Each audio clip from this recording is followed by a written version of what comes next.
రీసెంట్గా WHO ఒక global public health ఎమర్జెన్సీని mpox మీద డిక్లేర్ చేశారు.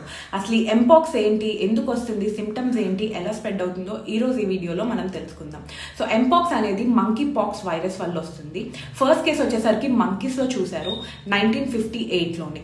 అండ్ దాని తర్వాత నుంచి మనుషుల్లోని 1970లో ఫస్ట్ కేసు కాంబోలో నోట్ చేశారు. ఆల్రెడీ ఇప్పుడు ఈ వైరస్ అనేది కాంబోలో అవుట్ బ్రేక్లో ఉంది, అంటే చాలా ఎక్కువ కేసెస్ చూస్తున్నారు. అండ్ ఈ వైరస్ వల్ల ఆల్రెడీ 1100 డెత్స్ అయితే నోట్ అయి ఉన్నాయి కాంబోలో. ఇది అనేది క్లేడ్ 1 అనే స్ట్రెయిన్ చాలా పవర్ఫుల్. కోవిడ్తో కంపేర్ చేస్తే 7 times పవర్ఫుల్ అనమాట ఈ స్ట్రెయిన్. ఇది ర్యాపిడ్గా స్ప్రెడ్ అవుతుంది. ఆల్రెడీ ఫిలిప్పీన్స్లో కూడా ఒక కేసు అయితే నోట్ చేశారు. సో దీంట్లో సిమ్టమ్స్ ఏంటంటే సేమ్ అవే, బాగా ర్యాషెస్ వచ్చేస్తాయి. ర్యాష్ అనేది ఎక్కడైనా రావచ్చు, face, private parts, nose, throat, eye, ఎక్కడైనా ర్యాష్ రావచ్చు. Fever, sore throat, headache, body pains, muscle pains, ఇవి వీటి సిమ్టమ్స్. ఒకసారి సిమ్టమ్స్ వస్తే 2 to 4 వారాల దాకా తగ్గదు.